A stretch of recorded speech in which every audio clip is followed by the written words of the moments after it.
Bonjour Eric, peux-tu nous présenter SKF Magnétique Mécatronique? Bonjour à tous. SKF Magnétique Mécatronique, c'est une division de groupe SKF. Tout le monde connaît SKF, le fabricant, le concepteur de roulements à billes.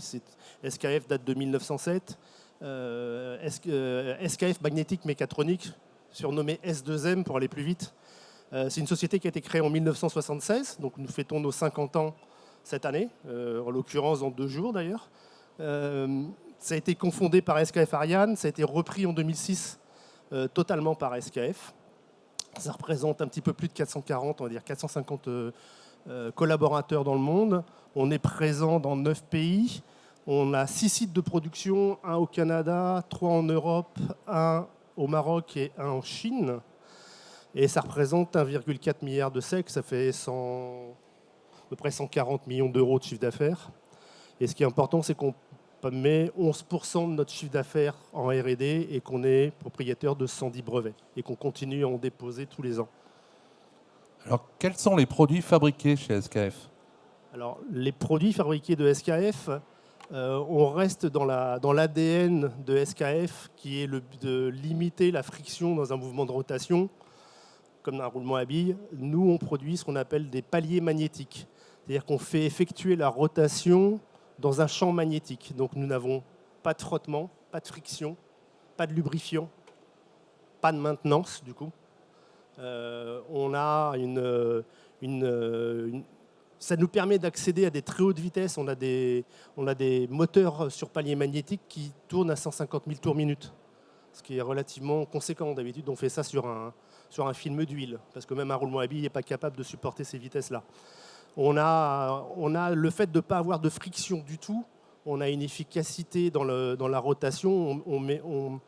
Comment s'appelle, le rendement énergétique par rapport à l'énergie mise pour effectuer la rotation est beaucoup plus intéressante. On a moins de freins. Donc il y a le côté un peu vert de la production, c'est qu'on consomme moins pour fabriquer et faire rendre le même service. Et quelles sont les briques applicatives que vous utilisez aujourd'hui chez SKF? Alors, à aujourd'hui, S2M, c'est également un conglomérat de rachats. Donc, on récupère un urbanisme applicatif distant, différent d'un site à l'autre. À aujourd'hui, on a un CRM qui est valable pour tout la BU magnétique, qui est Salesforce. Et on a 3 ERP présents sur nos sites de production. On a IFS APP10 pour la France. On a Infor M3 pour le Canada, qui est un héritage de SKF USA et Canada, parce qu'ils utilisent beaucoup M3 là-bas. Et on a CJ de PMI sur le site du Maroc. Et tes différents besoins par rapport aux différents sites du Maroc et de Dubaï? Alors voilà, à aujourd'hui, mon projet qui démarre, enfin qui a démarré sur ces périmètres du Maroc et de Dubaï, basé sur une solution IFS Cloud. Donc j'ai en face de moi un site Maroc qui est un site de production. C'est une entité juridique à part entière. C'est un site de sous-traitance par rapport à ses 2 donneurs d'ordre principaux que sont la France et le Canada. J'ai aujourd'hui une usine qui est opérationnelle. J'ai un deuxième bâtiment juste à côté qui est en finalisation de construction, qui va multiplier par 3 la surface de production. Et ça va, en plus, on va avoir un passage de une équipe de production par jour à 3 équipes. Donc on va devoir aussi gérer le 3-8. Il n'y a pas de travail le week-end de planifier aujourd'hui. Dubaï, c'est également une très nouvelle entité puisqu'elle date de fin 2025. Elle est opérationnelle depuis peu. C'est une entreprise de 6 personnes. C'est exclusivement de la vente et de la vente exclusive de services. Donc on a un certain nombre de FSE basés sur Dubaï qui vont rayonner sur cette région mondiale. Et on envisage à terme, parce qu'ils ont aujourd'hui plutôt un site tertiaire, ils n'ont pas de quoi faire d'activité de production, mais il y aura une activité de réparation qui va poindre son nez courant 2027. Donc à aujourd'hui, j'ai deux sites distants qui ont des besoins différents mais qui, à mon avis, ont intérêt d'être fusionnés pour créer pour moi une solution corps modèle pour le groupe SKF Magnétique Mécatronique dans le futur. Et pour le Maroc, pourquoi tu as eu des besoins pour les travailleurs connectés, les gens qui sont sur le terrain? Alors, comme j'ai dit, le Maroc, on est aujourd'hui à 1 équipe par jour. On va passer à 3 équipes par jour. Aujourd'hui, le Maroc, c'est à peine 50 personnes. D'ici fin 2026, on va être à plus de 300 personnes. Donc, le Maroc, l'usine est en zone franche. On a une forte concurrence entre différents industriels présents sur cette zone franche, avec une petite bataille pour obtenir de la main-d'œuvre. Et donc, il faut qu'on arrive à aider mes amis qui dirigent l'entreprise pour favoriser le maintien des travailleurs sur place. Donc, pour ça, on va devoir les aider à standardiser les tâches, à partager et collaborer avec les nouveaux. Moi, je suis allé au Maroc la dernière fois, j'avais 50% de l'usine qui étaient des nouveaux en cours de formation. Donc, on a un vrai challenge pour faire monter en compétence les gens.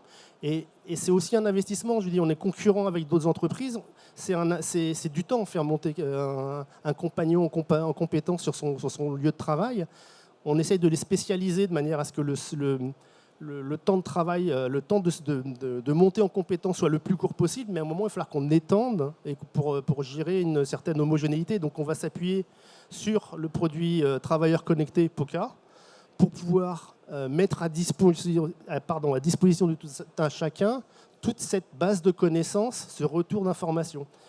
On va alerter, résolver un peu moins, mais identifier les résolutions, les best practices, oui, parce que c'est une usine qui est en train de se construire, c'est des process qui sont en train de se mettre en place. Ils vont tirer parti des expériences en France ou au Canada, puis ils sont sous-traitants des deux. Donc on a vraiment besoin de ces différentes briques. Et le former, le développer, comme je l'ai expliqué, c'est vraiment le B à bas et c'est vraiment le besoin. Et après, j'ai un autre souci, c'est des problématiques d'illettrisme. C'est-à-dire que j'ai des travailleurs pour lesquels ils sont payés pour fabriquer de la pièce, pas pour gérer de l'informatique. Et donc, il faut que je leur mette à disposition des moyens pour moi capter de l'information, pour moi capter de la data, pour pouvoir suivre ce qui se passe. Et il ne faut pas que ça interfère avec leur activité. Donc, il faut que je trouve des moyens simples, très pragmatiques, où l'interaction entre le travailleur et le système informatique soit réduite à sa plus simple expression. Et POCA va devenir pour moi l'interface par rapport à mes gens qui travaillent en atelier.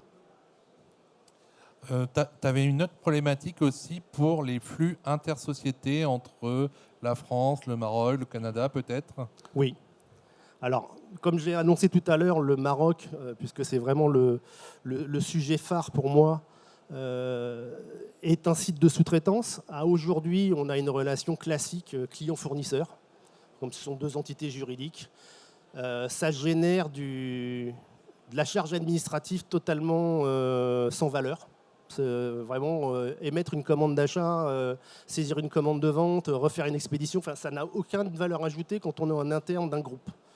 Donc moi, je vais m'appuyer sur ce qu'on appelle le distributed MRP, c'est-à-dire que le besoin qui va arriver des 2 entités maîtresses que sont la France et le Canada sera transmis automatiquement au Maroc, pris en compte et traduit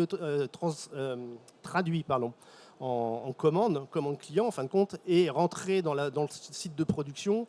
La production se déclenche et le flux de remontée vers les émetteurs, les donneurs d'ordre, sera également totalement transparente. On aura aussi la possibilité, parce que tout le monde va travailler effectivement dans le même monde IFS, que les donneurs d'ordre puissent avoir une vue temps réel de ce qui se passe. C'est-à-dire que par rapport à leur commande, où on en est jusqu'à le niveau de production, est-ce que c'est en production, à quelle étape c'est, est-ce qu'on a des difficultés, est-ce qu'ils vont livrer en temps et en heure. On a une vraie transparence et je pense que pour les donneurs d'ordre de base, et j'ai des collègues dans la salle, ce sera quelque chose de particulièrement intéressant. Et donc pour finir, vers quelle solution unifiée allez-vous pour SKF demain? Donc, comme déjà dit, la base, c'est IFS Cloud. On a essayé de mettre en place un certain nombre de briques. La première colonne sur la relation client, aujourd'hui, on utilise Salesforce parce que ça me permet de supporter les différents ERP présents dans le groupe. Demain, quand tout le monde sera sur IFS, j'aurai tout intérêt à ce que mon CRM soit sur IFS, il est clair. Le commerce, on a des contrats commerciaux, mais on a une activité fortement à la faire, ce qui va rebondir sur notre nécessité de gérer des projets. C'est-à-dire qu'on a une production récurrente, ce que nous on appelle du récurrent, du standard, et tout le reste, c'est de la production sur projet, sur l'affaire, avec un design souvent particulier à l'affaire. Notre gros monde d'activité, c'est le oil and gas. Vous voulez comprimer du gaz dans un gazoduc, mais le gazoduc, il n'est jamais tout à fait de la même dimension. Les pressions d'entrée ne sont pas la même chose en pression de sortie. Donc, vous avez un design, la base reste la même, mais vous avez une adaptation spécifique à chaque affaire. Ensuite, la finance, on va parler classiquement de tout ce qu'on a besoin de gérer pour une entité juridique. On va faire une recommandation où il est possible, alors ce n'est pas encore décidé, mais c'est possible que je crée une pseudo-société holding pour faire une consolidation des flux automatiques et une consolidation de la comptabilité. Ça reste encore dans mes hypothèses de travail à aujourd'hui. Ce n'est pas un besoin tout de suite, mais je pense que ce sera fortement apprécié par mes amis de la finance. Capital humain, on a tout ce qui est gestion des pointages. Pour gérer des pointages, il faut qu'on ait les gens, il faut qu'on ait les compétences. POCA, on va s'appuyer fortement sur la capacité de POCA à gérer des compétences pour pouvoir les remonter. Alors les compétences, elles vont te servir sur POCA dans l'atelier, oui, mais aussi peut-être pour les compétences dans la partie projet, exactement, au niveau du bureau d'études. Et pour la partie Dubaï, on aura toute la partie planification du service. Donc là, voilà. On pourra dire, est-ce que le technicien a la bonne compétence pour faire telle intervention?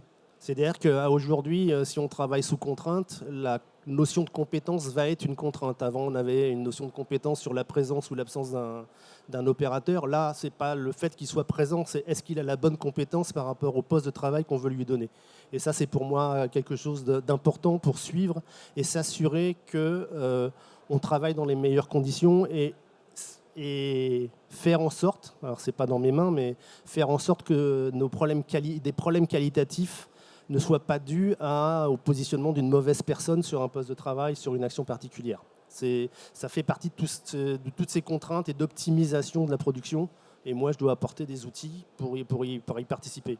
Donc, on a parlé des appros fabrication, on a parlé de la gestion de service. La gestion de service, pour moi, est importante parce que les chantiers des FSE, ça augure des déplacements qui ne sont pas simples à gérer dans des pays qui sont un peu compliqués. Je ne vous cache pas que le site de Dubaï sur les derniers événements a été fermé pendant quelques semaines, qu'on a dû rapatrier tous nos salariés parce qu'ils étaient dans une zone dangereuse. Donc là, ça redémarre.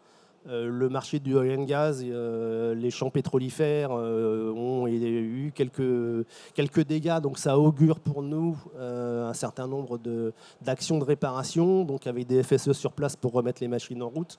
Donc voilà, aujourd'hui c'est un peu compliqué, je vais dire, cette activité-là, mais on espère que d'ici la fin de l'année, elle redémarre fortement.